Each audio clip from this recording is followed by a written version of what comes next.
So it's a high school romance. Stay with me. It's a lot. You with me? Yeah, We with you. I've seen those before. Yeah.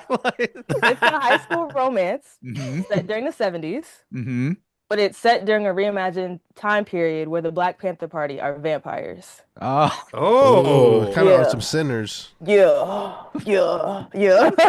Ah, Oh. So it has a lot of moving parts to it, but it is a short film. I do want to, Okay. Okay. take it further. I have so many ideas for, it being a proof of concept and just what it could turn into. But for now, we got the short film. We got that going on, and Mhm. it's a really good story. I'm excited.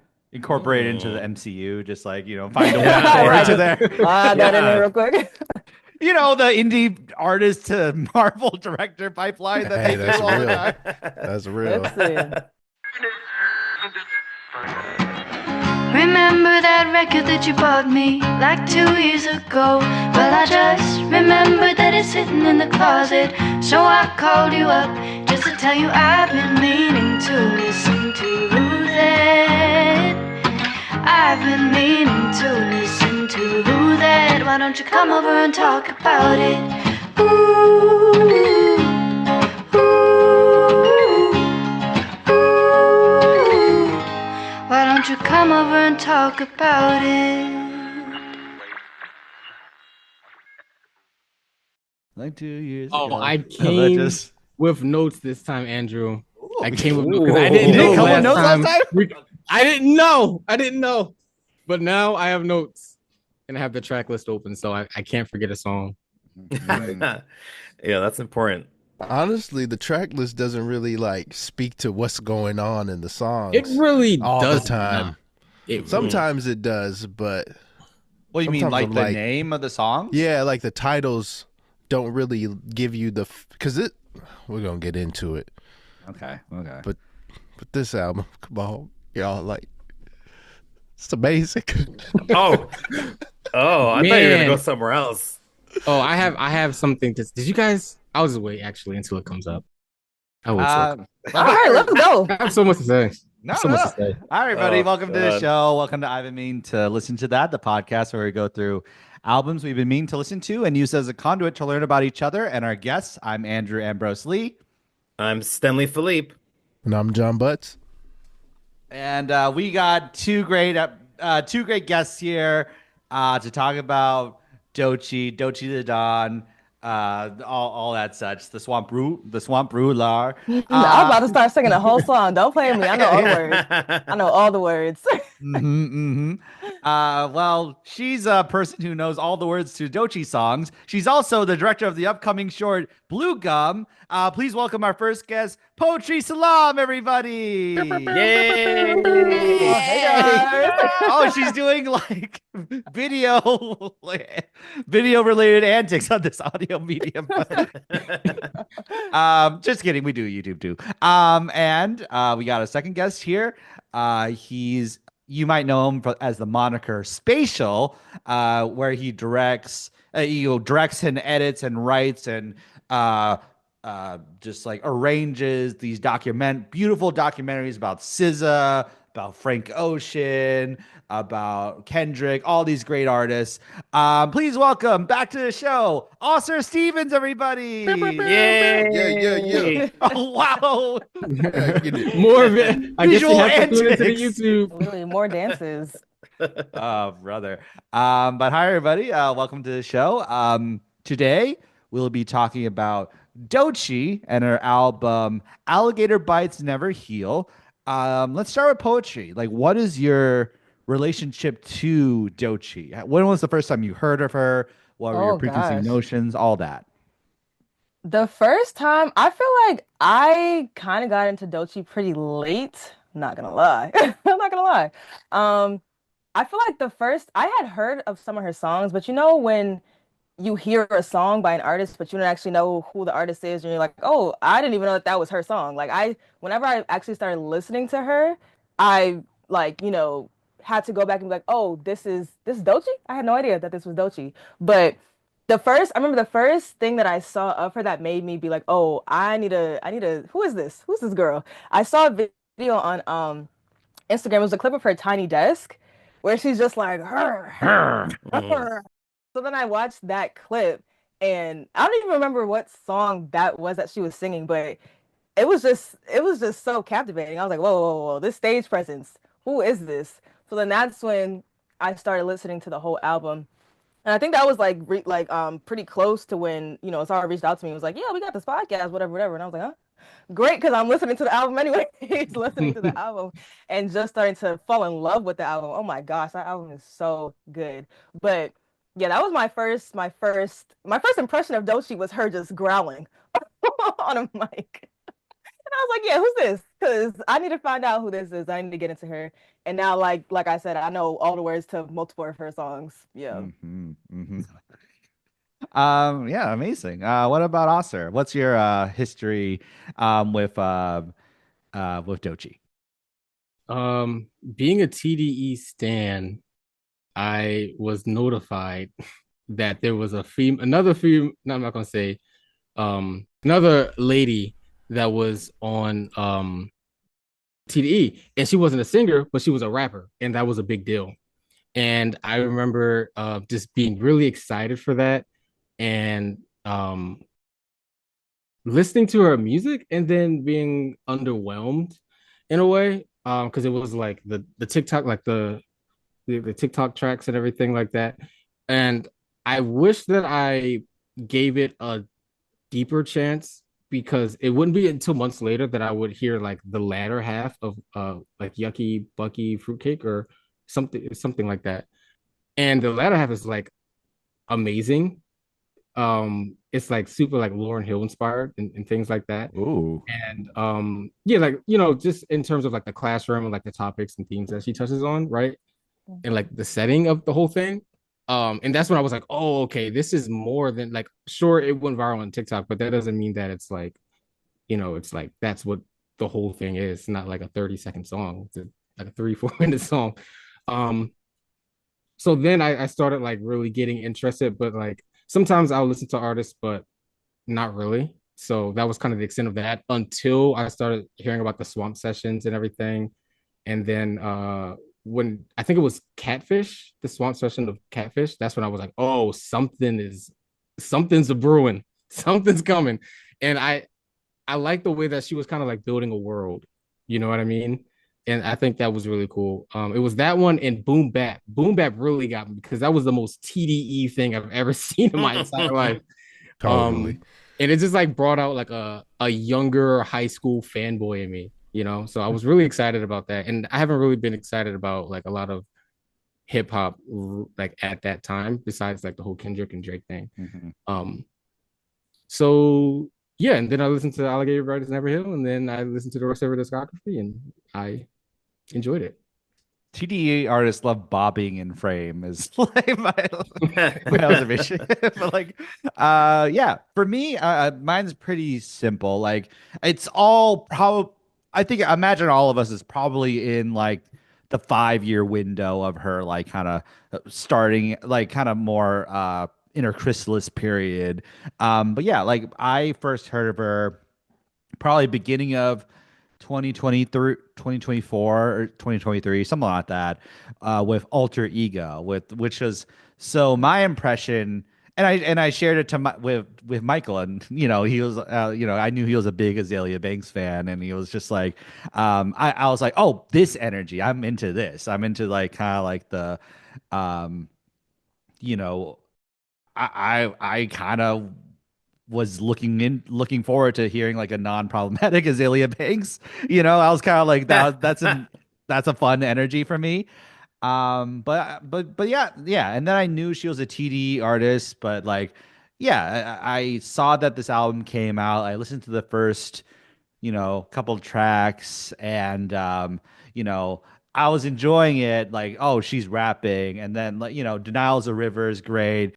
I think this like really shows like the beauty of just like marketing an artist and like kind of being persistent with like, no, we got something here, and she's ready to go, and like this is a fully cooked product, that just people like, it's ready, but people just need to catch up, and letting people catch up, it was the joy of like watching, like if you if like the Colbert thing showed up on your algorithm, you didn't watch it, and then the Issa Rae thing showed up, you didn't watch it, and like, oh shit, like I guess it's like it keeps popping up. I guess it might be something that I might enjoy, and then it's so I think that's really beautiful. It's just like this. It's beautiful in a world where sometimes I'm just like I post one story of my podcast to go, why aren't more people listening to this? I worked so hard on this, Yeah. Yeah, my buddy was telling me like I was telling him about the today's recording, and he was like, "Oh yeah, Doechie's an industry plant. Like she was planted and like she was fabricated, da, da, da, da." And I was kind of thinking like, if that was the case, the industry got it right. Like they planted the right thing and it blossomed into like this amazing artist. So I'm gonna say like everybody else, I got like glimpses of Doechii through like TikTok tracks and whatever. And then when I go on TikTok, I don't really pay attention to who the artist is that I'm hearing, but I would hear, like what it is and whatever else. And I'm like, oh, okay, like cool. And I'm not sure what made me listen to Alligator Bites Never Heal for the first time, but now because of my hip hopness. I almost had this like snobbery when I listened to hip hop albums for the first time. I'm like, it's gonna take a lot for me to actually, appreciate that art right away.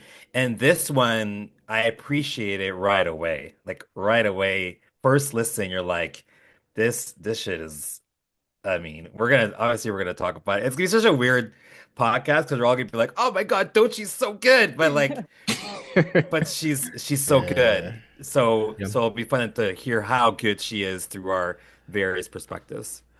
Yeah, I feel like I'm kind of like an amalgamated version of all you all's takes to some degree. Like with Ausar, he said he remembers when there was like a pseudo press release or like at the time when she signed to TDE, and as a TDE loyalist, I'm always checking for their movements, whether that's, new projects or new artists. So I remember clocking that they signed a lady rapper and thinking like, wow, that's amazing for them. That hasn't happened. We got SZA popping, but she's definitely in the R&B lane.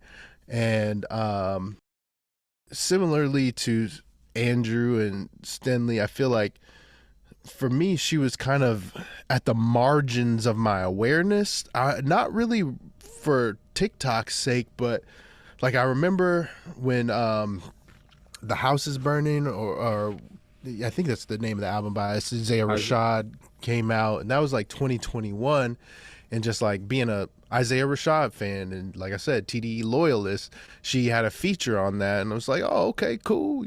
Don't know who this is, but this song is fire. What you said, and then I don't remember how much later it was, maybe a year or two, and I just remember hearing the song Persuasive, but not really tying a name or a persona to it, just being like, oh, okay, this is a fun kind of poppy R&B palatable track.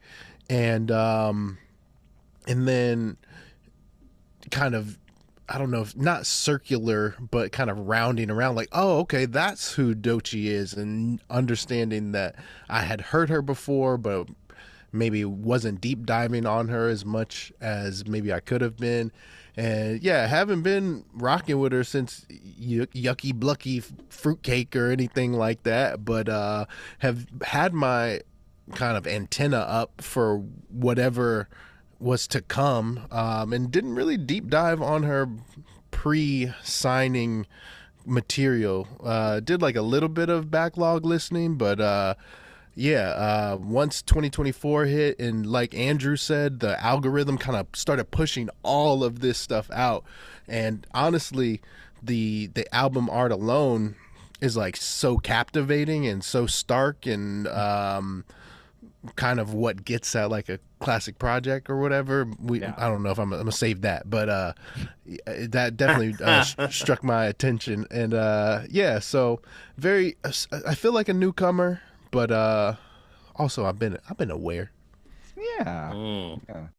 I just want to add, because you just made me realize, John, that I love this album by Smino called Love for Rent. Oh It my came out in gosh, I was 2022. literally thinking about that too. And I would it was I would just like replay the entire album because it was just like top to bottom. I loved every track. And Doechii's featured on the song called Pro Freak, and she kills it. Like she's like destroying the beat.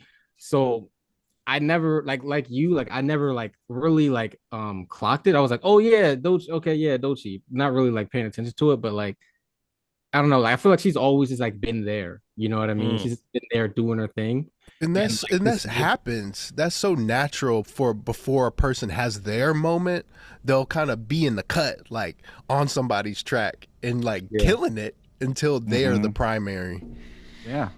In the TDE freestyle where like Kendrick goes high five when he goes and does that, like Yeah. SZA's in the background, just like and Oh yeah, yeah, just like like That was like it's- what, like Oh my 2015 or something? yeah, yeah, yeah. Something like that, yeah. Probably Control, yeah. before Butterfly, I think, or just like 2013 or so. Yeah, so just like these Yeah. artists have been, doing their thing for like it's like I think we're so like stupid with like famous people where there's ways where it's like one they create something we like and we go like, wow, you're amazing, you could do whatever you want, and then they do and we're like, oh no. So there's one thing. The other thing is like just because like just like they show up in your algorithm and you go plant, that's a plant right there, like, and you didn't like pay, you just weren't paying attention and you're just like like they were doing the work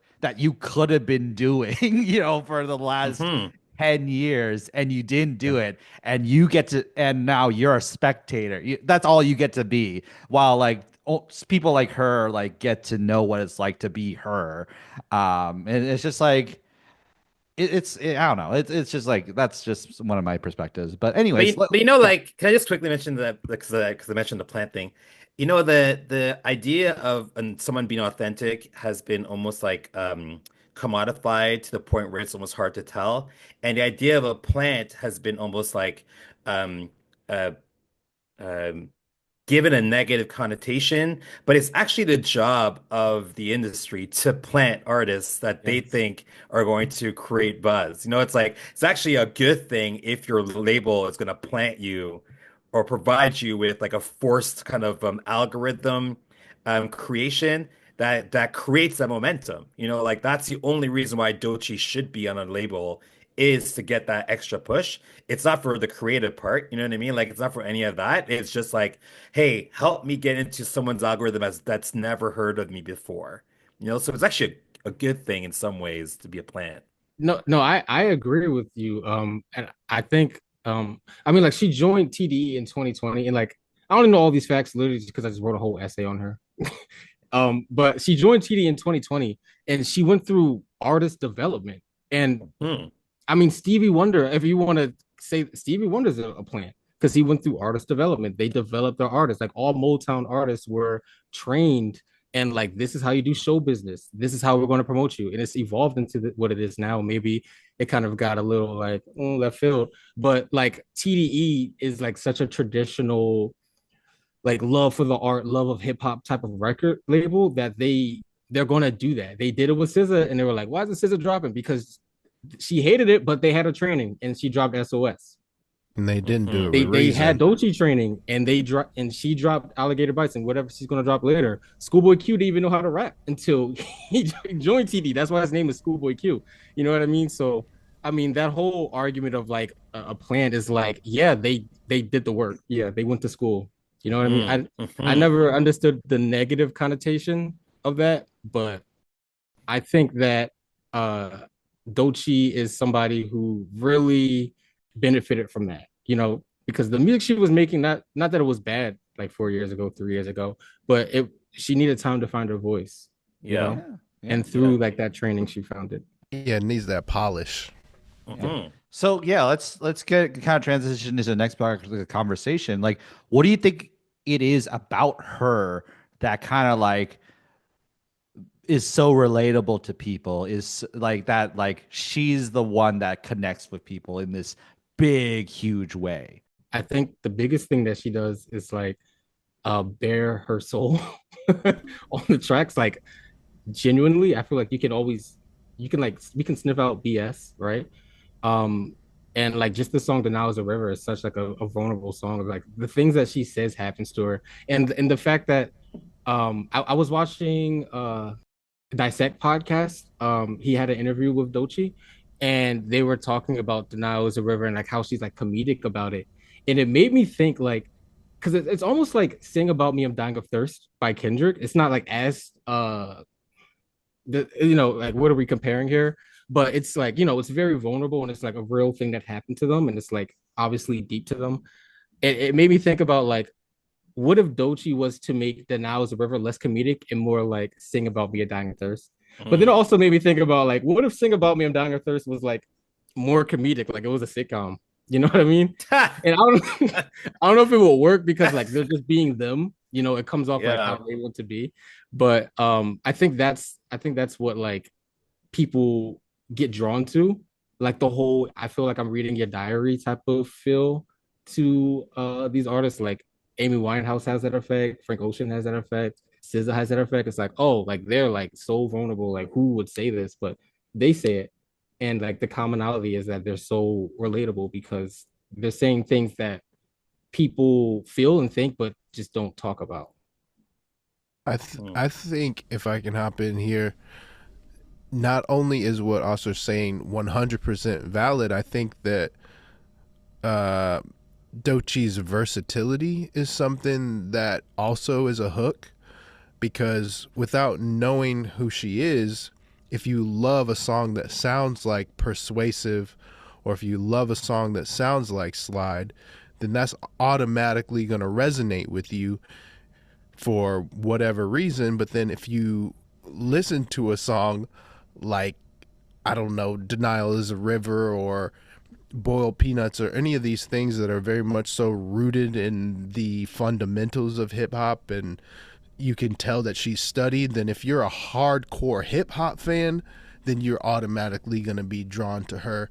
And then she will go and throw a Banks feature song out there. So you got your kind of avant garde pop kind of Hmm. perspective as well. So Doechii is someone who has a little bit for everyone, and she is doing it at a caliber where she can punch in all of those classes with the same level as Banks or the same level as, Nicki or Cardi or, the same level as whomever else, as SZA.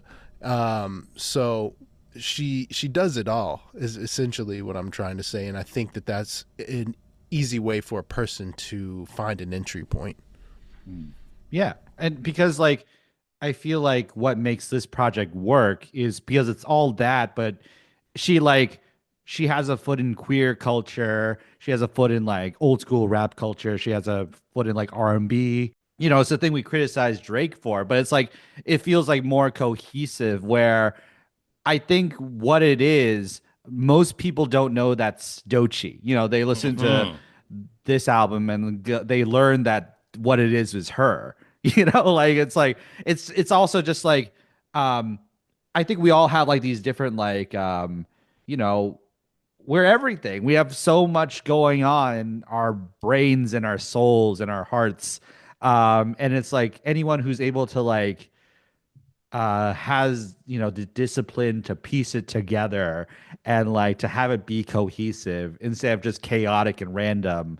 That's such a beautiful thing. I think and that's like very representative of who we are as people, just like where I don't think everyone can articulate it.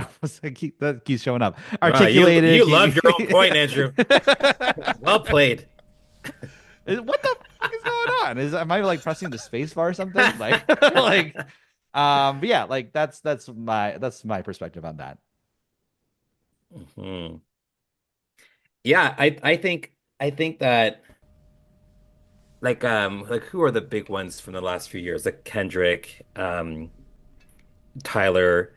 I think what they do really, really well is that they almost are able to both break the mold and then play in the mold. And sometimes when artists only break the mold, it's so inaccessible because we're like, okay, well, we picture you like this, and you're so not like that I just can't consume you right away. And then those who only fit in the mold, well, then it's like, well, you're almost replaceable because you're one of many. And it feels like, especially here, like I mean, I wrote the notes, and we'll get to the songs, obviously, but with Catfish and then no, sorry. Yeah, with Catfish and then Boom Bap, it's like she's doing the two things that rap loves and hates. Like she is like really is giving you bars over beats, and then she's making fun of bars over beats. And it's just like the audacity to do those two things to this highest level on the same album is why she's so unavoidable. Like you can't help but watch the train wreck and then be like, oh shit, it's actually not a train wreck. It is a beautiful ride across America, you know? But it feels like it's going to be a train wreck until it isn't. So I think that that tension of artistic integrity and then selling out is what keeps you so like salivating for more on this album. I don't know if that makes any sense. I That makes sense. I remember hearing Boom Bap and being like, "Oh shit," and then listening to the Yeah. lyrics on Genius and being like, "Oh shit." You know what I mean? Uh, Yes, yeah. and I think it's I'm not gonna talk too much, but I think it's also pretty skillful how she can like compact so much meaning in just like boom bap cap boom bap rap. You know, like why does that mean so? Like why how is that a double entendre? How does she do that? You know? Yeah, But like when yeah. you look at like what she was talking about, it's cool. Yes. Yeah, just like one more. I want to hear. I really want to hear Poetry's like perspective on this. But like the idea of Jay-Z in the song, that Eminem song with like, what's that on the Black album called? Like, Oh, Moment of moment of clarity. Moment of clarity. Clarity. Yeah, yeah, Yes. yeah. Where he's like, truth be told, I want to rhyme like common sense, but got 5 mil. I haven't rapped like common since. And then he's like rapping like Common on the song. He's making fun of the idea that people are criticizing him for like selling out, but rapping better than Common on that song. So Mm. it's like, Yes. yeah, it's just so like, she's going boom bap, and then like 8 songs in a row of boom bap executed perfectly. This like frequency that's missing from rap. That's just like so like we haven't gone as like condensed and as like arrived at since like Lauryn Hill, like, or in that way. So yeah. Mm. Yeah, what about you, Poetry? What is it about her that like speaks to you? That makes you want to Um, like sing all the songs and know all the lyrics and stuff. I'd say everything. What? I'm about to say, get top on the phone, please. Cause no, I think one thing that I really, at least that really attracts me to Doechii is just her ability to just be herself. Like she's one of the most authentic artists that I think. Well, I don't really like comparing people like to other artists because I feel like all artists are just unique in their own way. But I feel like the way that she carries herself and just the things she talks about in her music, her performance presence, just in and of itself, just the way that she, is on stage, it's just undeniably herself. And, I do think that she also, her music and her songs and the way that she is able to express herself through comedy, but also talk about things that, are very real and are very, dark, but, kind of just creating an outlet, not only for her, but for everybody that listens to her music. I literally sing. And that part at the end of the Niles River, we gonna breathe real quick. That breathing exercise, I do it all the time. I do it all the time. I feel like it is just, an outlet that she has provided for herself and for us to just connect with her. And that's what I really love about her. She is everything. We all everything. Hmm. She is the affirmation I give myself every single day. Mm-hmm. Hmm. Love Well, that. well, also, like we were talking a little bit before we started the episode, and I thought this like part was so beautiful. Like, what's your perspective on like Doechii being like kind of um like paralleling the artist on the come up, that you're talking about. I want to hear a little bit about that. Yeah, I'll just kind of regurgitate what I said before. But uh yeah, I mean, like looking at Doechii's rise and um it's just so relatable in all that word authenticity keeps coming up. Um but authentic because like she started as like in high school vlogging, like shitty cracked phone, iPhone 6 or 5, whatever iPhone was out at the time, and like just like, oh, we're going to class. And then you see the evolution of like her sitting the phone down. Hey, I want to talk about colorism, or I want to talk about um the status of Black America, or hey, I want to talk about I don't know, even like hip hop and stuff like that. She talks about that in like her old YouTube videos, and like you just see like this evolution of her like growing up. And I think because she's a year older than me, like we're the same age, and it's interesting just watching like, oh, I remember that time, you know what I mean? And like I started a YouTube channel at that time, and how many other kids started YouTube channels at that time? Millions, right? You know what I mean? So it's like to see somebody like have that creative bug and like keep pushing at it and like keep going at it, and like the quality doesn't get better until like 7 years later. Like it's still really, but it's like shitty, but it's like beautiful in a way, because it's like in hindsight, I think the hindsight is a really great thing of like, I made it to the fucking Grammys. I got the Grammy, y'all, but like I literally started my creative career um posting on YouTube and blowing up on TikTok. And throughout I don't want to quote my essay too much, but throughout like writing my essay, I realized that there's so many Doechiis out there.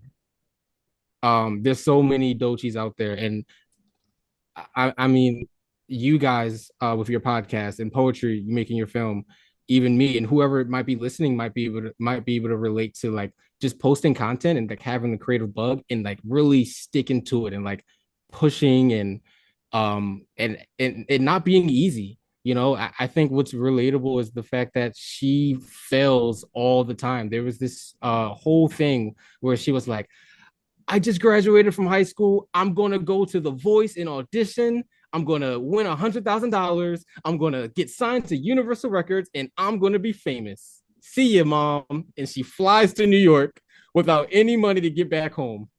She only has money to get there because she's so confident and like that like naivety of being so young and creative and passionate. Like I felt it. She's like, I go, and she goes to New York. And she does the audition, and she doesn't even make it past the audition. You know what I mean? But she stays in New York.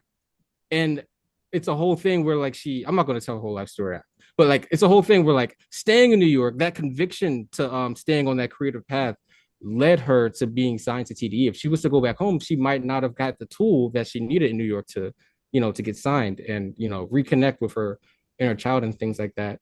But I mean, how many kids where like, I'm leaving my hometown, I hate it, it might not be Tampa, but whatever hometown it is, I want to go to New York, or for me, I want to go to Atlanta, or I want to go to LA, and then it's not working out, but you keep going. And that's the story that matters, and that's the story that I want people who are on that storyline to relate with and just find inspiration in. Yeah.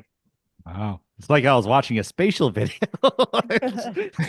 I was trying to like not say things like word, because I said the script like 10 times. So that's why people write scripts for things. It's just like, you gotta word things perfectly, Yeah, that was beautiful. Because it's sometimes it's just me going like, oh, so I think it's about like the way it's just like and then like. No, don't. Even when I have my teleprompter in front of me, I'm still cutting out likes for some reason. I'm like, I didn't even. I know. Like, I do the same thing. It's fucking like, how did I? Frustrating. Oh, brother. But yeah, let's get into themes of this record. Let's talk about Alligator Bites Never Heals. I just like have a few like points I wrote down. It's like, first of all, I do think this is like Doechii's college dropout. like both in the way it's like immensely inspired by the form and function of Miseducation. Like they're both literally college dropouts. They're paying homage to where they came from. TDE and Rockefeller are parallels in this story where like the label is where they're supposed to be, but it's not quite the perfect fit. So these artists had to force the world, their destiny to bend the course of their life into the direction they wanted it to go. College Dropout is not about college. It's more about coloring outside the lines and advocating for yourself and just like to having this delusion and having this like belief in yourself even as like external forces and internal voices try and stop you. And I think it's just all about what happens if you don't let doubt like rule your life. That I think that's like part. And I think both albums are kind of about that journey of just like being like everyone's telling you no, and then you kind of like push on anyways, like even though you don't have any proof. So that's one of my thoughts. But That's what do y'all such think? a great comparison. Did you guys hear Nosebleeds, the track that she just Oh my released? gosh, The Yeah, no, I yeah, single? yeah. haven't heard that. Everyone, yeah. In that track, she says, I don't know. Is she gonna go crazy? Is she gonna go crazy? Everybody wanted to know what Doechii would do if she didn't win. I guess we'll never know. She literally says Yeah. that, and then like the comparison, yeah, that's really interesting. I always got like MF Doom vibes from it, but like the Ooh. Kanye I guess inspiration or comparison or whatever is like very spot on. I wish I thought about that when I was writing the script, Yeah, but that I really that would have been good if you did that. I really like that though. And it just shows like how much she is like a student of the game. You know what I mean? Like what's his name? Biggie Fresh, like the like the beatboxing Dougie thing. Like, she Fresh. gets Dougie, oh Yeah. Dougie Dougie Fresh. Fresh, yeah. Yeah. She literally gets that from him and like Dougie like Smalls is the other guy. I'm the Dougie Small. Um That's but funny. yeah, and like there's like clips of her just like doing outtakes of it, and like you can see the progression of her like realizing like, oh, I think I want to do that. Yeah, I was that whole like the Ye comparison. Like, I always thought that Ye inspired people sonically, but I am starting to realize that his greatest gift that he gave to artists was the arrogance and the ego and the Absolutely. ability to almost kind of um, trick everyone into believing that they were ready before they were ready, and then have the audacity to actually prove that they were ready.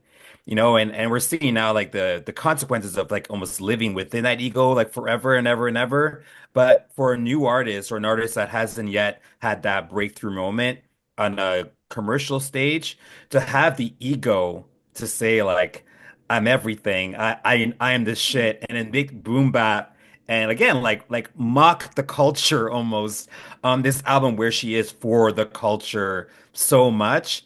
It's like, why the fuck would you do this? And again, that comparison is really great because Ye like gets Jay-Z to like say stupid shit and be a character on an outro on an album that he's just on because he wants Kanye's beats. Like it's also that type of arrogance that Ye has kind of given the blueprint to other artists to do. And Doechii doesn't sound like Ye, but has that kind of like again like that fuel, that jet fuel that he had, that a Kendrick has, like all the greats that a Drake has. I think I'm back on the Drake bandwagon, y'all. I feel like this new album Oh is gonna be shit. really good. Sidebar. But anyway, yeah, I like that comparison as well. I'm a little nervous. Can I say I'm a little nervous? Why? Because, and we haven't even gotten into the songs yet, but what you just stated, both Ausar and Stanley, is good in theory. If this is the college dropout, then Doechii, based on what template you're describing, has to make a late registration, has to make, there's so much ahead. And I already think that this is such a I don't want to say peak because that's like being pessimistic, but this is such a high for music and for the medium and for her. I only want the best for Doechii, like truly, but I'm just like a little bit nervous. Even removing Kanye from it, you got the TDE of it all. You got this entire roster where, with the exception of Reason, is like pretty reputable and like within their own lanes. And these people in house have like crossed their own benchmarks. So obviously TDE, Punch, well, not Punch, but Top sees that in Doechii, but you have to realize it.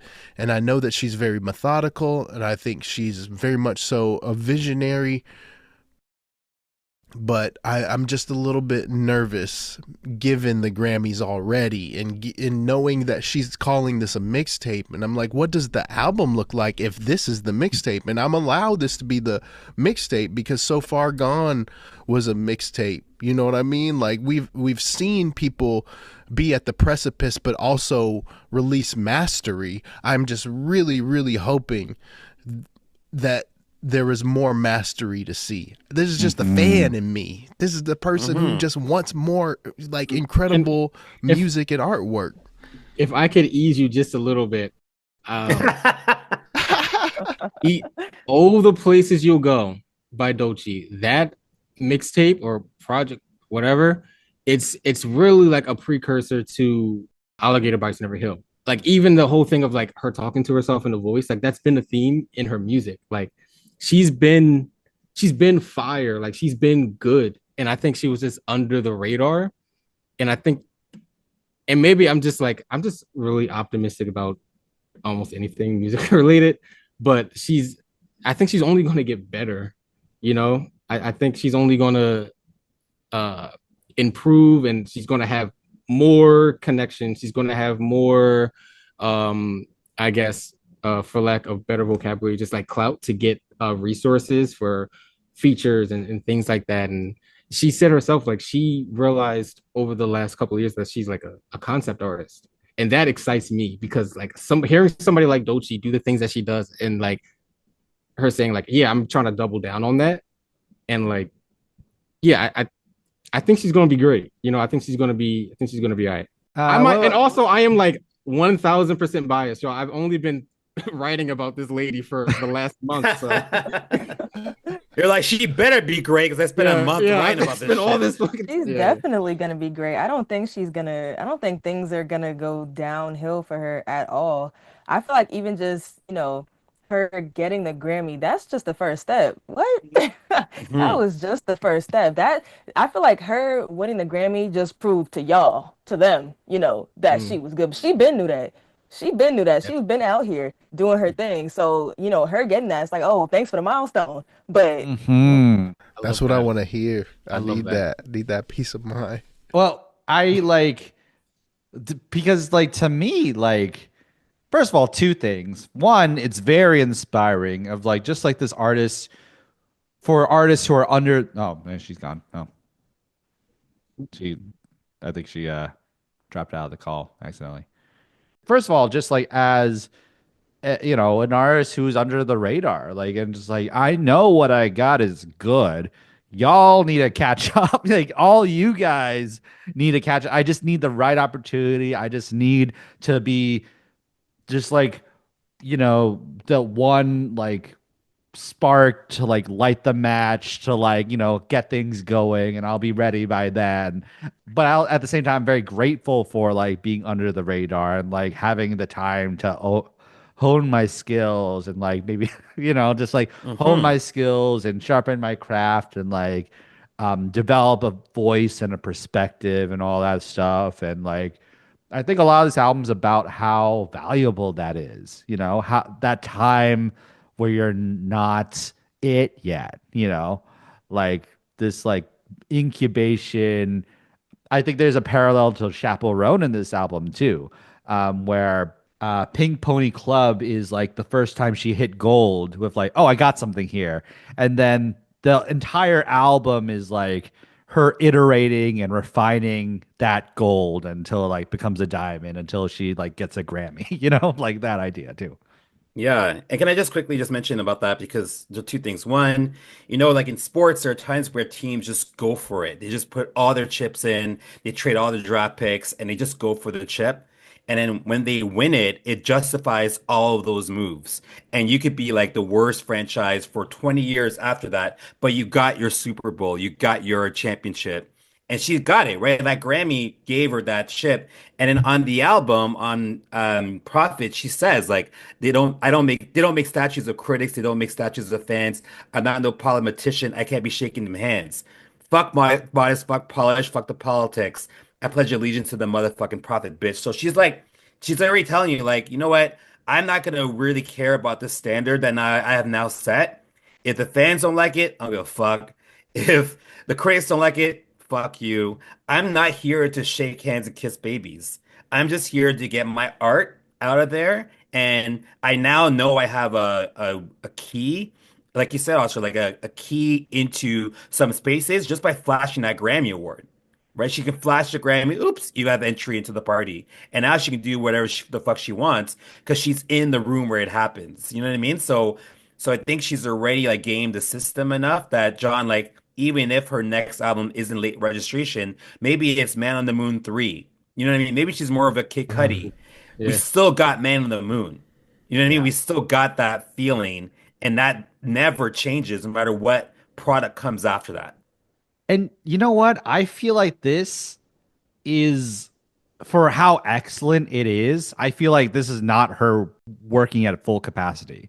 Like I Hmm. don't think this is her working at full capacity. I do think like she said this is a mixtape, meaning you could think about this as an album because it's like the songs are strong enough and it's good enough to be an album. Like, and there is cohesion, there is a vision, the color scheme, the videos, like, all that stuff is there.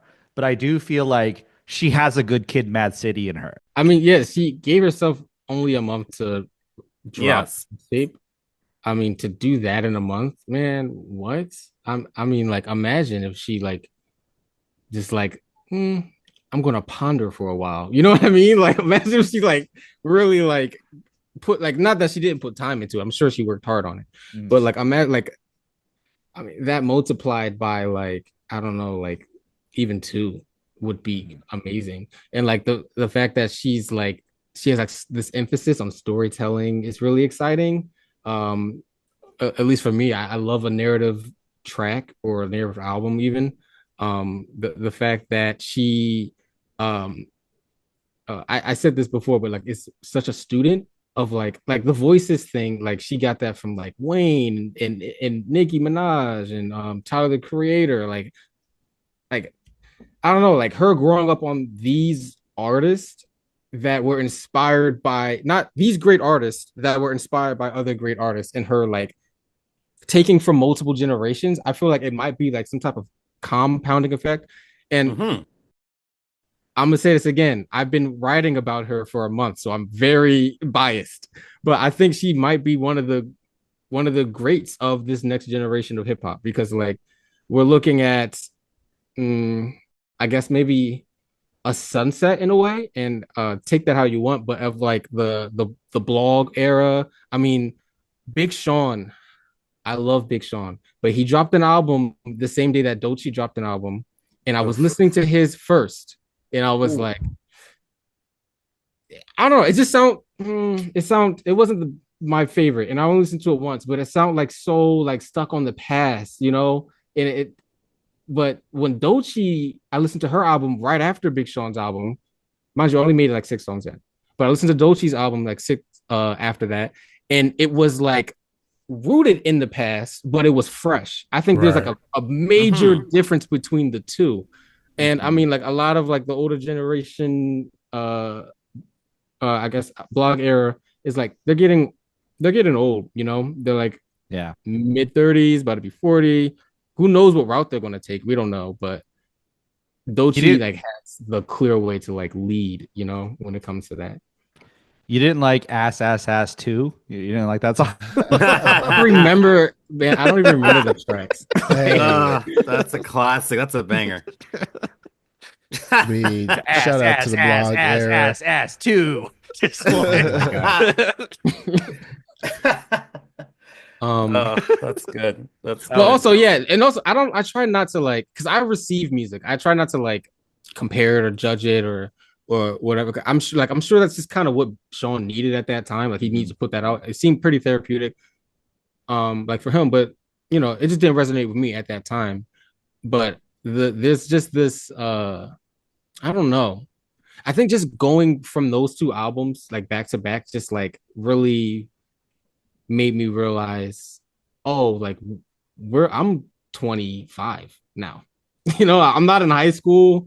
I'm like there's a new generation coming. And there was always generations coming. We got like the SoundCloud era and things like that. But I don't know. I just feel like there's something Yeah, apart. and you're 25 and hip hop is like 50 plus now, right? So it's like you said, we've been to different generations of hip Yeah. hop and Jay studies like Big Daddy Kane and then like Kendrick studies like a Jay and then Tyler studies like a I don't know like a EPMD mixed with Tribe and then and then Doechii studies all of them, so you're able to have way more input into the different, again, the sports analogy, right? Like, a Steph Curry is like now expanding the way anyone shoots the ball. But before Steph Curry, like his dad shot the ball really well, but not as well as he did. And that's not to diminish the old shooters. It's just that there's a new kid in town, and then soon there'll be another kid that's way better than Curry. You know what I mean? Like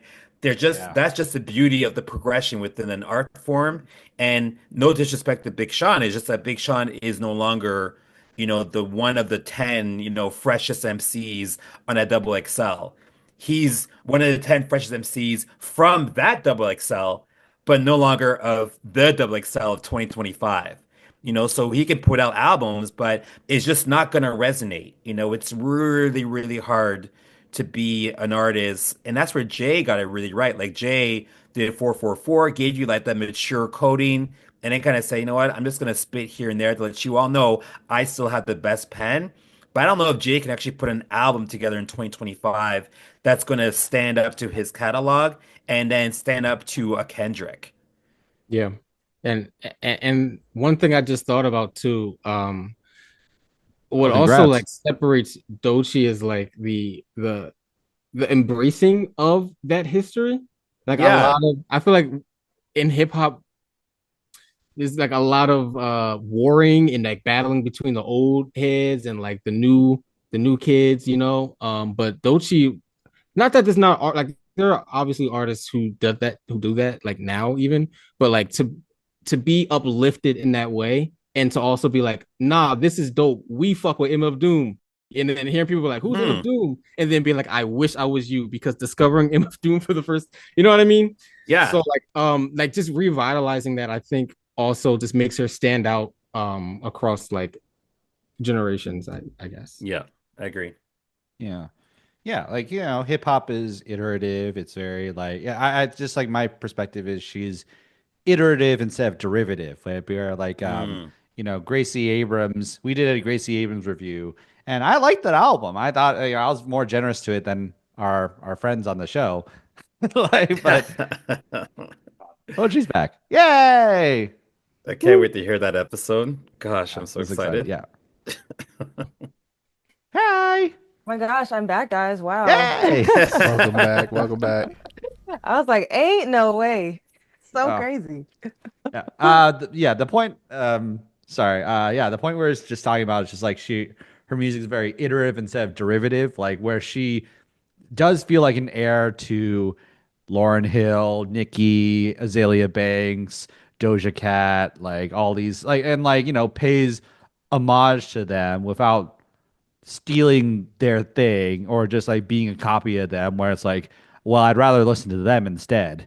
But also when she does steal, quote unquote, or copy, it's in the hip hop way where it's like Hmm. paying respect and very respectful, very just like She keeping it remixed that alive shit. keeping it alive while pushing forward. Yeah. Yeah, Pochi, like you were gone for a little bit, but like, what do you think are the themes of this album, really quickly? The themes of the album, ooh, life. I feel like. I feel like the a lot of the themes, or at least one of the themes that stuck with me on the album, is just about growth and the ability to just find yourself within the world, and especially in what song, Bloom, where she talks about, the one thing I say to myself, oh, you do what you can and then you go to bed. Yeah, I love that. Say that all the time. Like, you are so right. And just navigating the world. I feel like, you know, through the different songs that she has, yeah, she definitely, each song on the album, it's a little bit of everything for everybody. She has those hip hop songs, she has those pop songs, she has a song for everything, and I feel like it kind of just aids in talking about how she came to be Doechii. Hmm. But yeah, I think just identity would be one of the big themes of the album for sure. I mean, that's what all the best artists do. They do this, right? They story tell, they tell their life journey. I mean, Denali is a River is so dope because it's like Yeah. you're catching up with a friend that you Yeah. hadn't seen since the pandemic, and she's like, "Okay, I'm gonna tell you what you missed." It's just a brilliant format that really encapsulate what happens in the whole album, which is Hmm. that, like you said, that story, and it's I don't know. It's just a really cool way of doing music, I feel like. I mean, also you mentioned about storytelling earlier. Like when someone is able to craft stories and have a narrative that kind of bleeds into different songs, it makes you feel like you're along for the ride and you're invested. Like I'm invested in Doechii Yeah. as a listener versus I just think the kind of whole like putting it album on. is a Yeah. ride. Hmm. The whole album is definitely a ride. Even what's the first song? Stankapu? Let's Yeah. start the story backwards. I said, oh, wait a Yes. minute. Yeah. I said, okay. Like I feel like just every song in the album is an opportunity for us to, hop on a different part of that journey. And it's like, oh wow, Mhm. like yeah, every song. Whew, oh, it's such a good album. It's such a good Yeah. album. Well, let's talk about that album and the songs. Yeah. Right after this quick break. Click. Yeah, and we're back here talking about Doechii's Alligator Bites Never Heals. Let's talk about some highlight songs. Poetry, what's a highlight song that like Oh gosh. really speaks to you? I think the first song that I listened to where I was like, yeah, it's this one. It was definitely Catfish. Absolutely. Yeah. Oh my God. Absolutely. Catfish for me. Oh gosh. That was the first song that I listened to that I hadn't heard, because I had heard some of Doechii's songs before just because of, TikTok and, the media pushing her. But Catfish was a song that I hadn't heard before, but it was the first song I took upon myself to listen to on my own. And I was like, yeah, we finna be like this. Me and Doechii, we locked in now because now I have to listen to everything. It was Catfish, and then it was definitely Catfish, and I think after that it was Boom Bap, Mhm. just because of the sporadic nature of the song. Like, Hmm. yeah, I feel like any of her songs where, you know, I can really just scream and not necessarily scream lyrics, but just scream words. Like I can scream, I'm everything. Or I could just boom bap bap bap rap rap. Like I could just, have, verbal play, and I liked her songs that have those, verbal play with it. Mhm. Yes, Yeah. I approve. It, I approve yeah, that message. Yeah. Catfish is so good. Like, talk about the versatility. What do we got here? We got that. I would categorize Catfish as a boom bap track, kind of East Coasty. Feels golden era. I want Onyx on the track or whatever, whomever from that era, and just the delivery on that, just like the way that she taps into her own voice, like the I need to Hmm. cool it off. Like she can really Yeah. just Yes. manipulate her voice in a way that gets at that ruggedness. The range is impeccable in the way that she showcases it on Catfish. I love it. I eat it up. Eating up some catfish. Mhm. Yeah, it's Not eating up some catfish. it Crucial. is the you're right though. It's that golden era. Just like let's strip it down and just like beat some bars. And I mean, poetry, you referenced the Tiny Desk earlier, and Hmm. that's the signature moment of Tiny Desk, right? That Yeah, "Arr, literally. I was like, what? that growl, and then like how she's like, that was on a Saturday, like the way she says that, and like, and then to laugh at the end. Like, Hmm. what's most like the most like anti-hip hop thing to do is to almost like laugh at yourself. And you would think like at the end of that track, it would just end with this like the most grimiest, like, oh, I'm just hard from New York City. Like this is like mean mugging music. And for her to have that crazy laugh at the end of the track is Hmm. just signature Doechii. It makes it really kind of memorable. I even think like the transition just from Denial is the River into Catfish. I'm like, Yes. whoa, whoa. And Because you there's end with like that intense, weird breathing that she does. And then you Hmm. go immediately into Catfish. And it's like, oh, whoa, so she meaning business. Like now Mhm. you kind of get to have that moment. I think just the switch of just her personality in Denali's River from her personality in Catfish, it's like you can just tell Doechii is a very like well-rounded artist, and just the way that she carries herself, and she definitely just pours her emotion into her song. And I think taking the I won't say anger because it doesn't feel like anger, but I do think that Denial is the River ends in a sort of, I'm about to crash out, so let me do some breathing exercises way. And then we get Catfish right after that, and we kind of get that, you know, not the crash out, but the aggressiveness that kind of fuels the song. And I'm like, yeah, let it out, Doechii, let it out. Yeah, Please let it all yeah. out because this is what we need. And like also the way like the Denial's a River ends with woosah, and Hmm. then tell a bitch hoorah. So like the Right? rhyme scheme continues, and it's like so fucking cool. Yeah. What about Oscar? What's a highlight that you want to shout out though? Okay. I'm looking at my notes. I'm looking at my notes because I was like, okay, this time I'm coming prepared. Um, I used to skip Death Row. But I think over time I started to really appreciate it for what it was. And I don't know if that's just because like getting into her story or whatever. But I just like grew an appreciation for it because it's like a wake up call in a way of like, oh wow, damn, this I guess there were everybody that was successful was right, money doesn't solve all your problems. Success isn't like everything is caught up to be. But then and then like I think about me hearing that story in real time and being we hear these things and then we're still like, yeah, but I still want to get rich and find out for myself, And then everybody like it's like a treadmill, like not a treadmill, but like a factory line or something. It's like everybody's just like, oh yeah, everybody that's successful says the same thing, but I'm still gonna find out because maybe it's just a lesson you need to learn, or maybe this is me being like hard headed. I don't know, but um, I, I think it kind of like plays into that trope and the way that she talks about like relying on like outside substances, like whether that be like people or drugs or what have you, and like dealing with that, I think is like such a um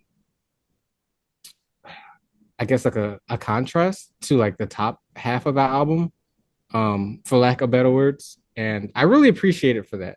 Um, Hmm.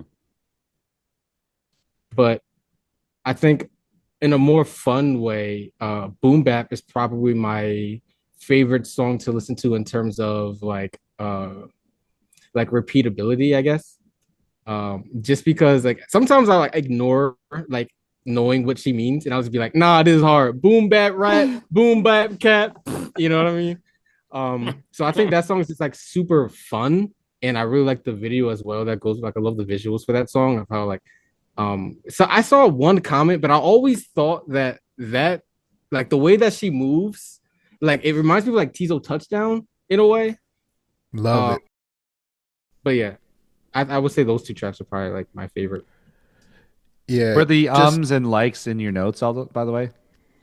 Was the what? Were the ums and likes in your notes, like in your script? Actually, yeah, I wrote those in. They're in my Yeah, yeah. they're It's in like my a Sorkin transcript. script. It's very like to the. I just wanted to speak to Death Row real quick because I also flagged that as one of my kind of top tracks on this, and I don't. It's not gonna be too long winded, but I just really do feel like that song was one of the most vulnerable of the album. And while that song is really barred out, I think it really encapsulates this like kind of like circular thinking that we can kind of find ourselves in, and trying to talk our way out of things, but then like the vices are getting in the way. And I love what doubles down on that is how the track kind of fades out, her vocals fade out at the end, and it's just like it's unresolved. So I think it really just adds something to that song. And yeah, just the circular thinking, like us not being able to get outside of ourselves and get outside of our heads when we're trying to figure stuff out. That was really, really resonated with me. I agree with you, John. I think it's really not about having it figured out at all, but more about like the space in between, like this void between like having achievement and having a fulfillment. Like Mm. between like absence and presence, right? It's like who am I now? Like how do I identify myself and like what are my expectations? And I think that's never going to be a gap that is necessarily filled, especially for somebody as ambitious and creative as Doechii. And like that's something that I kind of relate to too, because it's like you're being haunted by your own thoughts, even if you're fucking winning, right? Even if Mhm. you're signed to TDE, like top dog, and people are praising you. Kendrick Lamar is saying, "Oh, she's the hardest out right now." Even like still then like being like, man, let's see what this liquor talking about though. You know what I mean? I think Yeah. that's like so, and that's what I mean by like the vulnerability, like because a lot of rappers or even just artists or just people in general in that position, they were kind of put on a front, like, nah, I'm good, like I'm feeling good, this is great, but like, no, I'm at my peak or like I'm rising and I'm feeling great, but like I still like fucking struggle internally. And I don't know if that sounds corny or not, but I think that's something that's like should be um said, especially like when you're at the top, because it's I don't know if it like necessarily like dissipates because you reach some type of I don't know, goal or something. Yeah, and If I like could get Boom that. Bap is the fun version of that song where it's like I have a hit song like what it is, and I'm these comments of like you should be this now like really bother her. I'm just like and it's like that's the end of Boom Bap where she's like I'm all these things, I'm everything is like the kind of the resolution to that. I also like view Death Roll in the context of addiction. Like she said this is the last song she wrote before she went cold turkey off of drugs. I think what makes addiction so hard is the because it's like rooted in like an internal belief about yourself or about the world or something that makes it like more likely to relapse. Where like if you feel like you're worthless and then something happens that makes you feel worthless or you lose your job or like you fall off the wagon or something like that, that reaffirms that belief, making it much harder to sort of um, or this idea of like, I need drugs, I need this vice because without it, I don't know how to deal with real life or anything like that. And I think this song is just like letting go of like the one that belief that is keeping her in this cycle that's not only like ruining her life, but also preventing her from like reaching this next level. And I think we all can relate to this idea of like this one, like, I think it's not about getting this thing or like getting reaching this milestone or anything. It's about healing this belief about yourself or like reframing this belief about yourself or about the world to that is that's why the rest of the album is like the turning point and she's able to like be a little lighter, a little more free, a little more goofy, all that such. Yeah, for me, I took the fading out part as like almost like the song is a conversation she's having with a friend or a colleague or somebody that she almost grew up with and had, artistic visions. There's a contemporary, and they both had the same kind of ability. And then here she is with her Grammy, and she's kind of talking about all the things that she's still kind of struggling with, and her friend just can't help but notice the Grammy. And then she's just like, "Are you serious? You're fucking complaining about this stuff to me?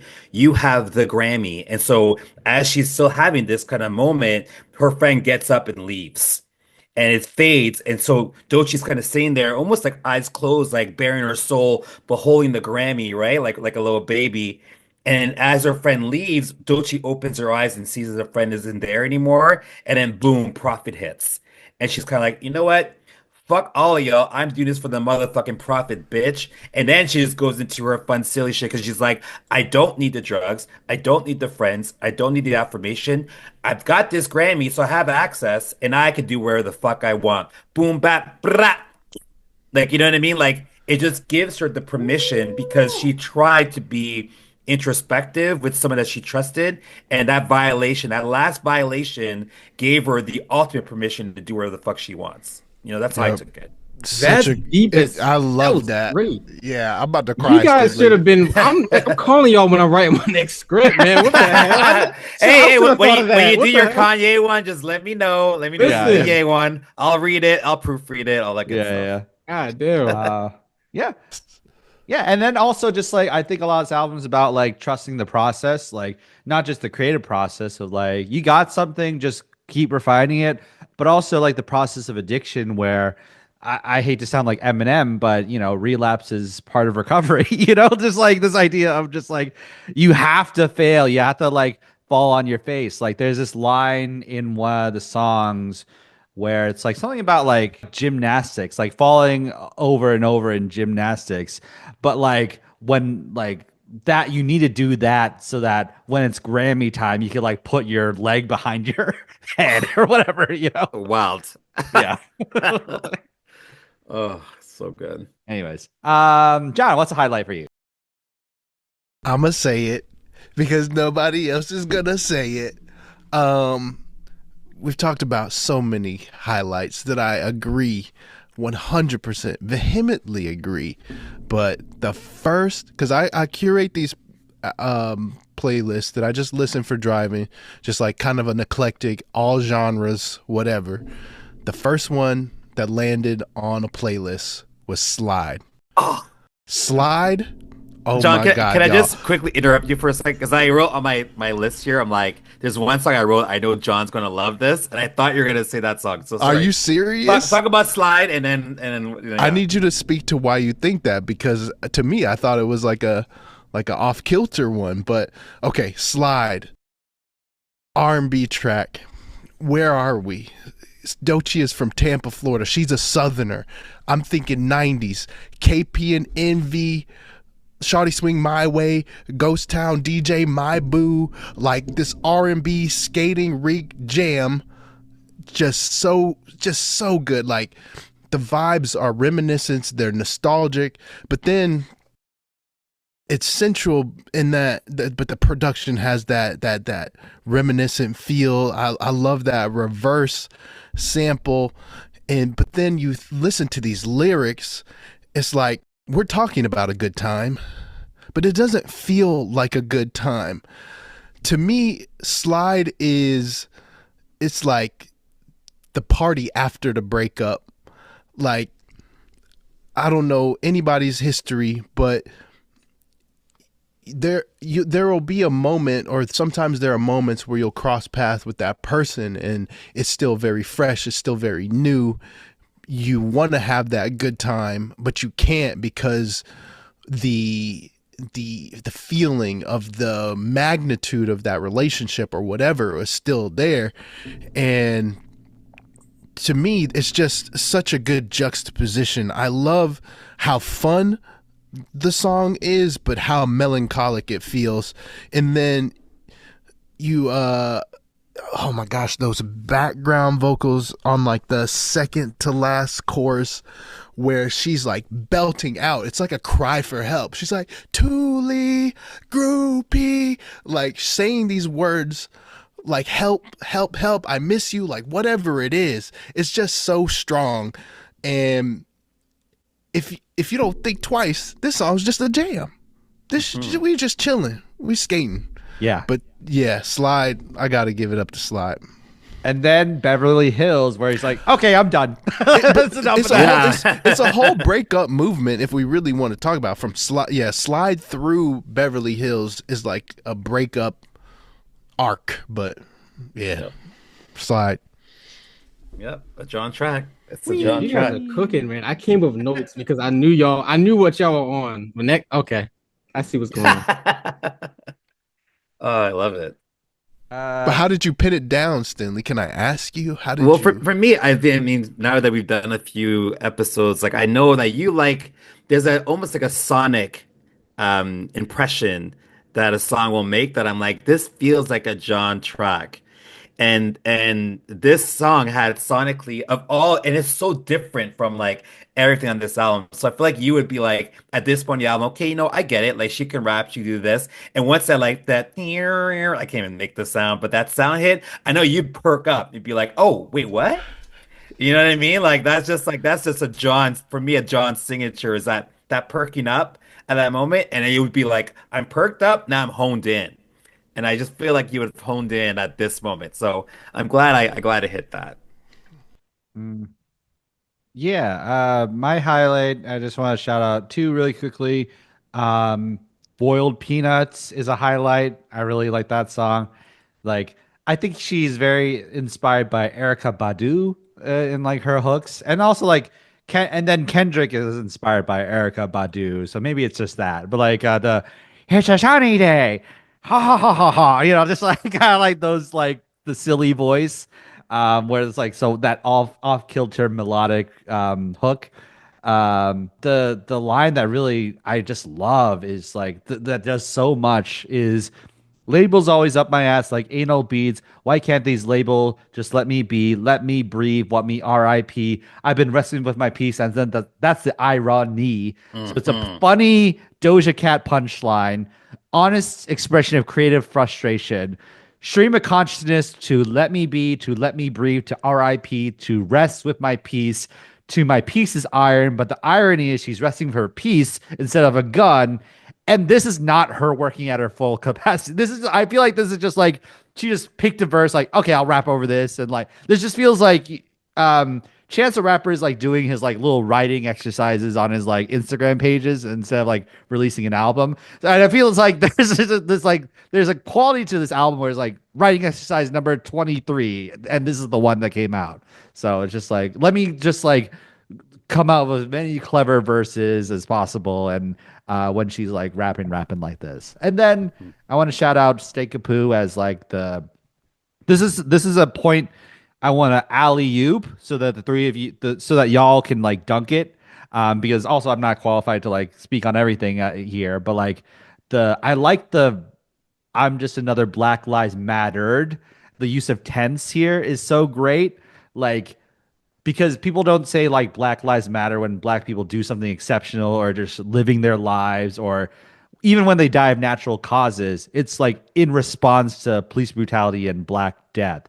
So it's like, it's I think this song is like setting up the story of just like this fear of death is more about the fear of insignificance, and this fear that your death is going to be the most significant part of your of your life. And I think it's just like this, and so she like expresses her fear about death so that she can get that out of the way so she could kill it on a verse is like the idea around this song. But yeah, Hmm. love it. Yeah, So and it's inevitable, right? Like I mean, we're all gonna die, so that's why it's so clever. With let's start the story backwards because the story ends when all of her stories on Earth at least ends when we die, and so for her to actually kind of make that statement, and then like you said, just another Black Lives Matter. At the end of the day, like we're talking about Doechii the artist, Doechii the musician, Doechii the inspiring figure, the rapper, the hip hop person, all of these different tags, but that tag of Black Lives Mattered is the tag that's going to be almost the most laziest way of describing her, and also the most like profound way too. It's really profound that she is, not shying away from her blackness at all on this record. And sometimes we think of like artists who are versatile, almost then saying, well, my appearance, my physical appearance, and my identity, and how I'm perceived in the world isn't part of that versatility, but it's very much grounded in her black. Like she's like blackly black on this. Like it's not like, hey, I'm gonna quote unquote sell out to the audience. I'm gonna be black, and being black means everything, right? Like it's everything that she experiences, that she expresses, the highs, the lows, the funniness, the introspection, the questioning, the ego, like it's all part of it. And the fact that she starts with that expression and never shies away from that expression is really cool, that to see that in an artist that is, using this as a vehicle to commodify her art at the highest level. Mhm. I also feel like Stinkapoo is like a risky opening track for like how kind of demure and understated it is. And mindful. Demure, yes. Oh, TikTok. Oh, I love that. That right there is the Instagram clip, right? That's what you're gonna use to promote. Yeah. Okay, Yes, yeah. it is. I mean, All right, it's all just right. very demure. Yeah. Sorry. I apologize. No. Yeah, it is a risky like opening for sure. I just wanted to like because I was thinking, well, you guys are spitting, man. God damn it! Every time it's only my second time on this podcast, but you guys be making me think. My notes don't even matter anymore at this point. They don't even matter. I like closed it off like a while ago. It was like, but yeah, I never even thought about the past tense, and that makes, I don't know if this sounds dark, but it makes me think of like like I'm just another Black Lives Matter. There's like a synonym for tragedy in a way. Like I'm just another tragedy. And when you listen to the album with that in mind, it kind of like tracks in a way. And I think it might be notable that that's like, you know, the beginning of albums. So, like, because like a lot of times in media, like blackness is usually like centered in tragedy, or like there's displaying blackness through tragedy. I think there's been a shift these days, but like traditionally that's kind of how it's been. And I think there's like this kind of like implied fear in Doechii in that line, especially like when you think about like the atmosphere of the song, of how like dark and ominous it is, especially for like the beginning of an album. It's like no matter, and it kind of goes back to Death Row in a way, like no matter what she achieves, she could just end up forgotten, just reduced to like this one moment in time, perhaps this moment in time, like Trayvon Martin is, in a way, he's almost been reduced to like a moment in time. Mm. And I don't know. I think I'm just gonna leave it I'm gonna leave it there. Yeah, I'm just gonna leave it there. I almost like also feel like, you know, Stankapoop being the start of the album and just like almost like she shouldn't, like usually you shouldn't start an album like that. Like you shouldn't want to start anything that you do with, reducing yourself to a moment like you just said. But she does. And not only does she do that, but she goes on and she continues to, talk about the things that she's not supposed to talk about, say the things she's not supposed to say. And from there, I feel like when I saw like heard that song as the start of the album, that completely like just erased any preconceived notions that I had of Doechii, because I didn't know who she was. Mhm. I knew her TikTok songs. I knew everything that, was blowing up in the media. But no, when I was listening to the album, that's what she starts with. It's like, oh, forget everything.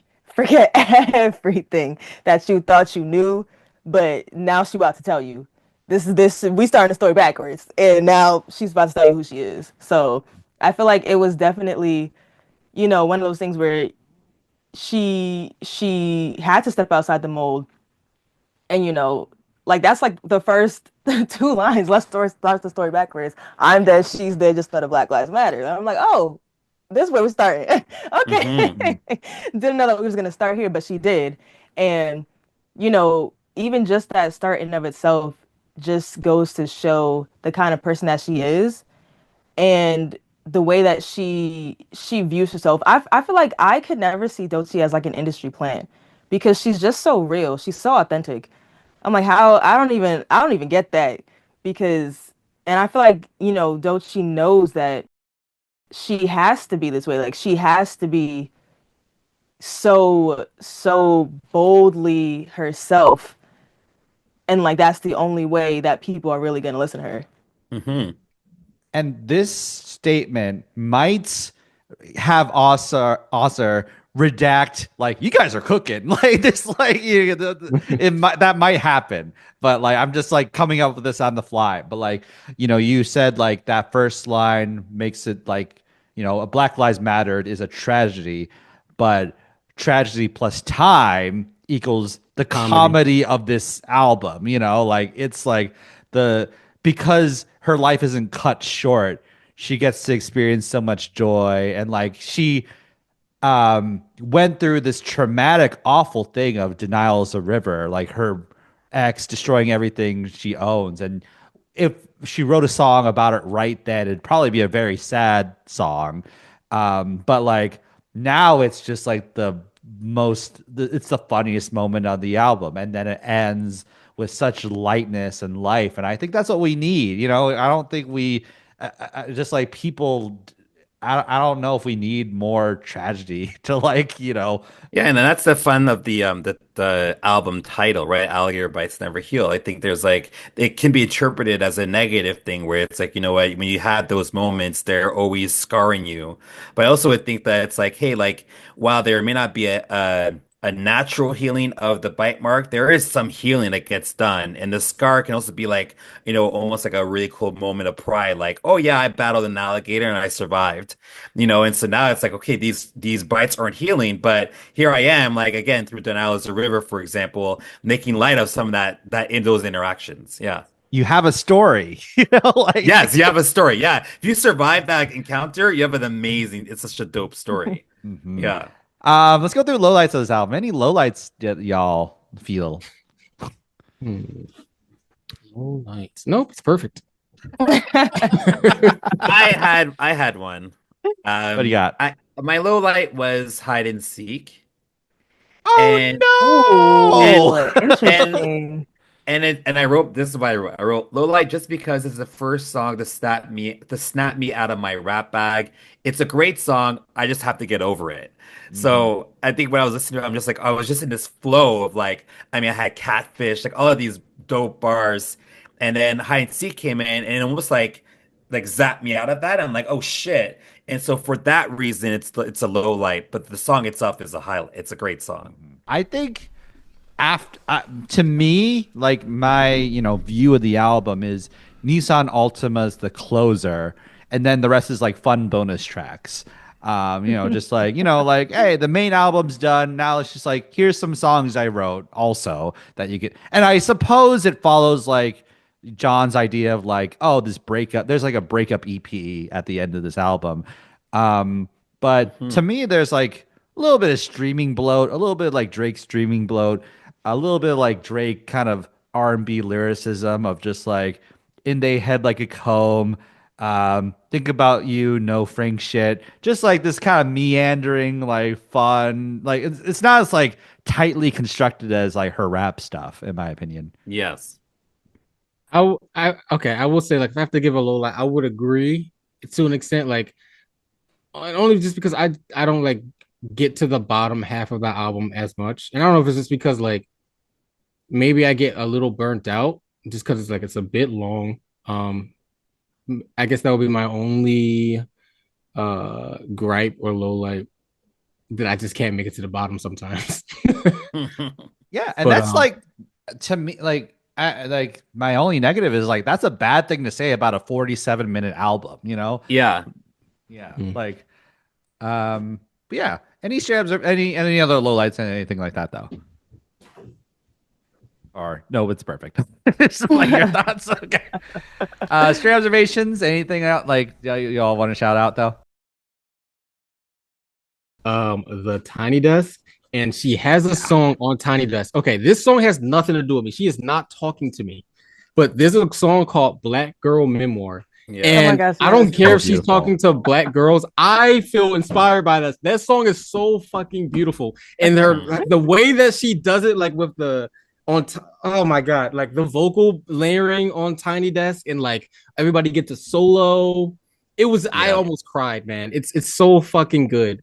So like that's not on the album, but I love that song. I love the message, and I absolutely adore the Tiny Desk performance. Yeah. Mm. Agreed. I feel like a big part of hip hop albums and like kind of what distinguishes yourself from another person, another artist is your references.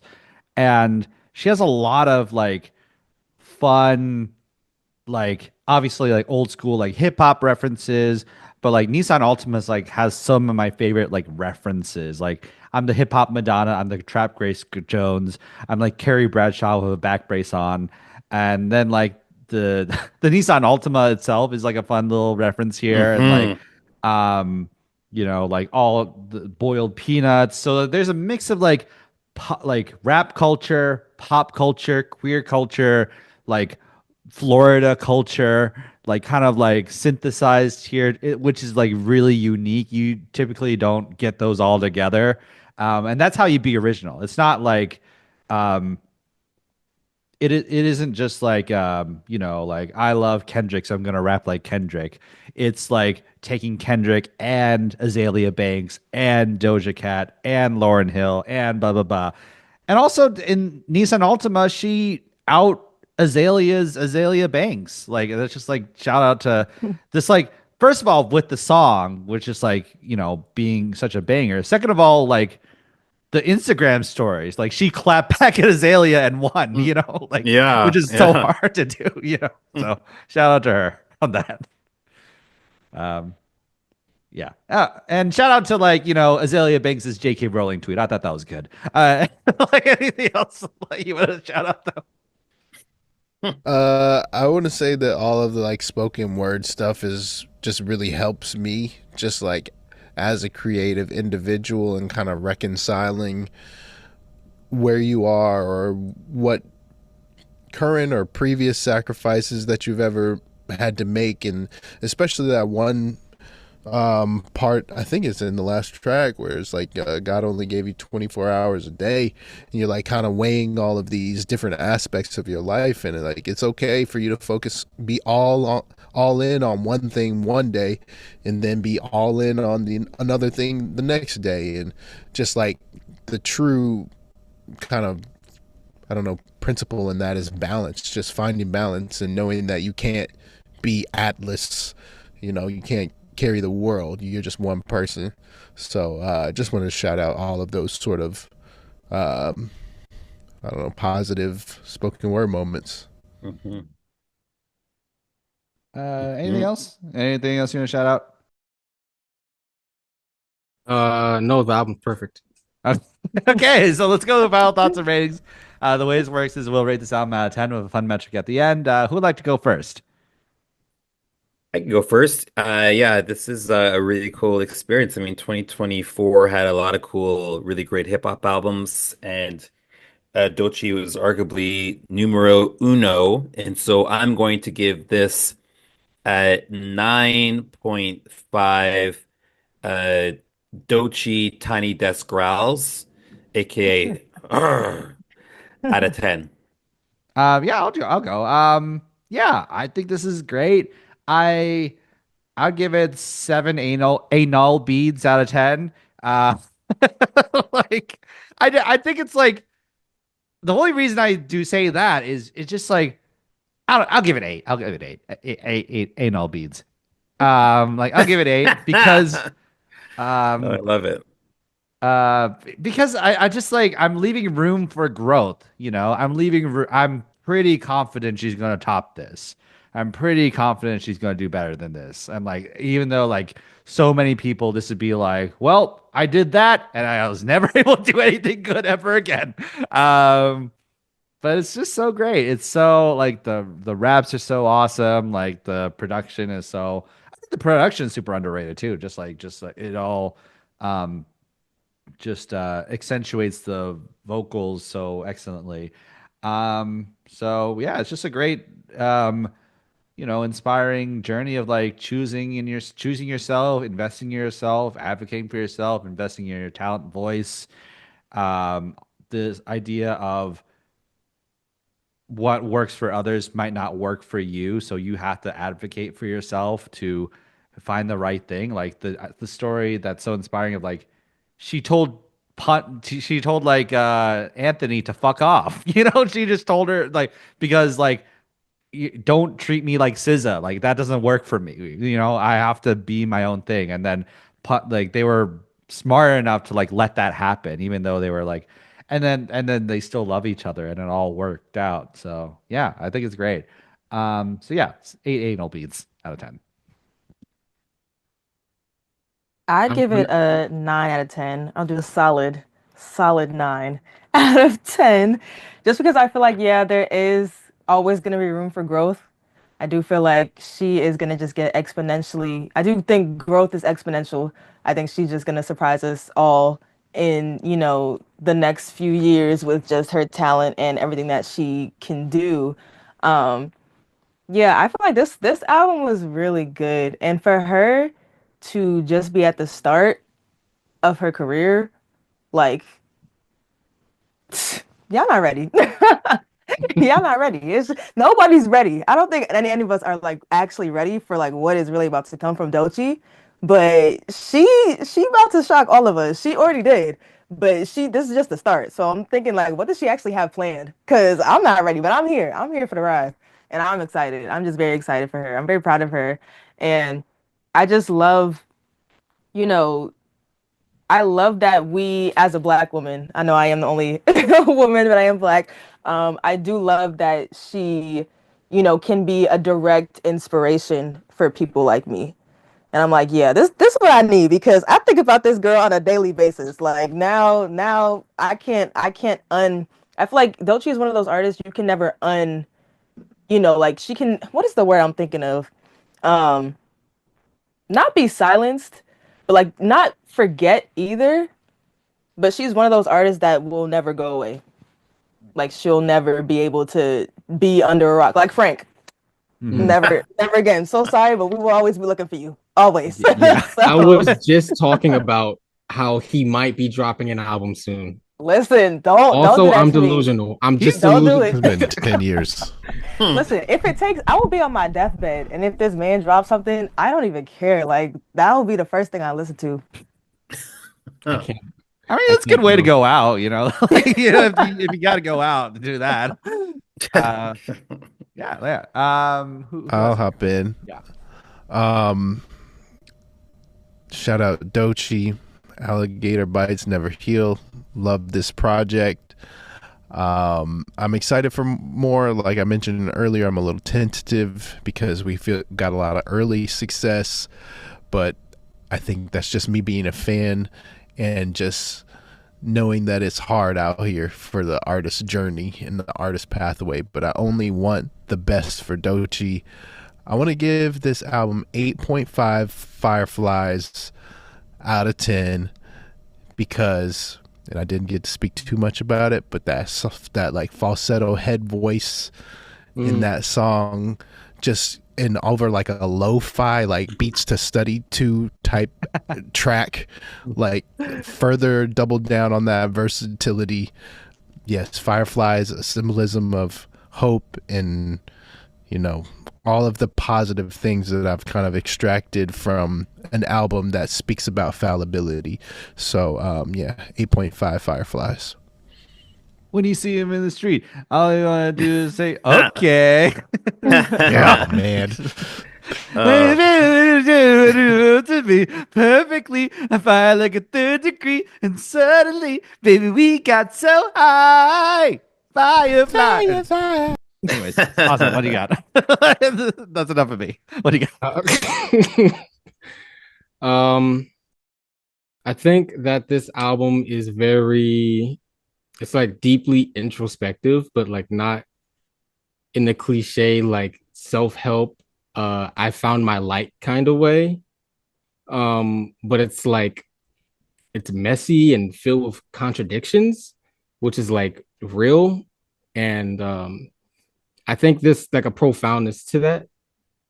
I also think that it's like inspirational, but not in like the traditional way of inspiration, where it's just like uplift yourself, you got it. Like it's it's like it's not like motivational music in that way, but it's like motivation and like it's you feel motivated through her honesty.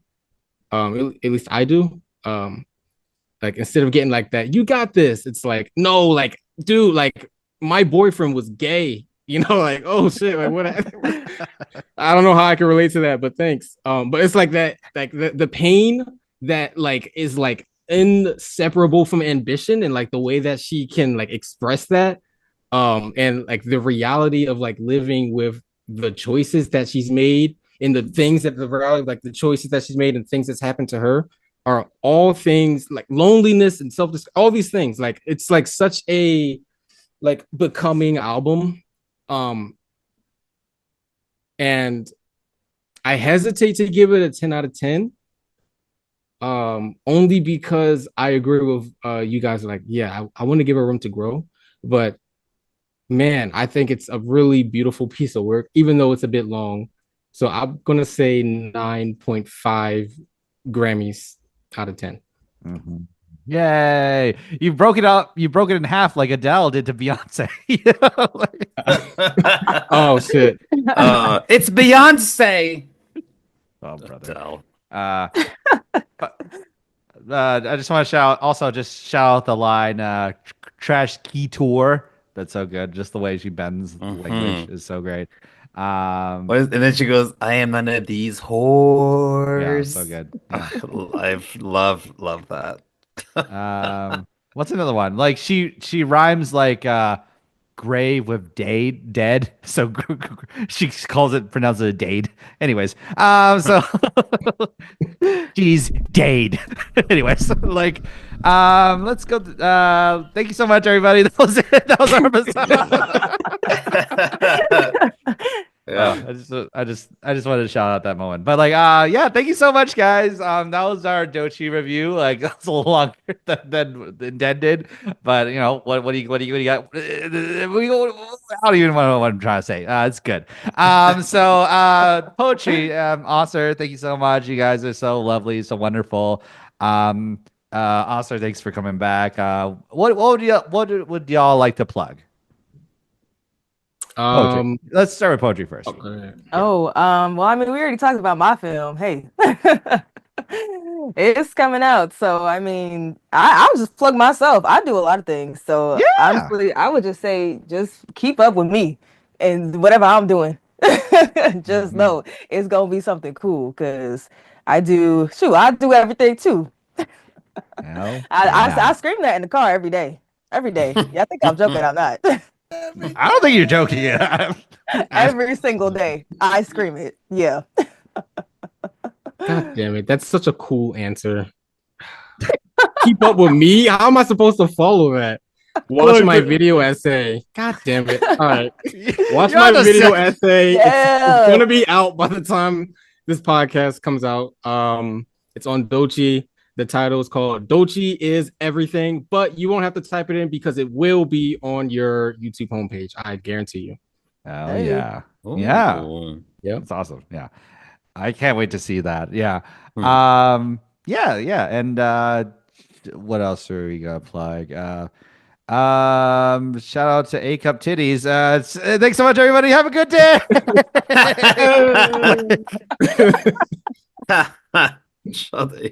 Oh wait, can I say something too? Yeah. So I'm recording, right? I'm wearing this frog and toad shirt because Doechii like has like one of like she's like inspired by Dr. Seuss and like she has a lot of Dr. Seuss references in like her songs. And I was like, oh man, like what's like a outfit that I could, because like I see YouTubers like, oh, they have a cool reference. I couldn't find a Dr. Seuss shirt, but then I came across this frog and toad shirt that was super cool. And I was like, I love Frog and Toad. So this is my childhood book. And so basically I wear it in a video. And like, so now that I'm wearing it in this podcast too, like it's canon. That's It's dope. canon what? That you're wearing the same shirt? It's canon to my story. It's canon to my Okay, story. okay. It's Frog canon and what? toad bites never heal. All right, thanks so much, everybody. Have a good day. Thanks.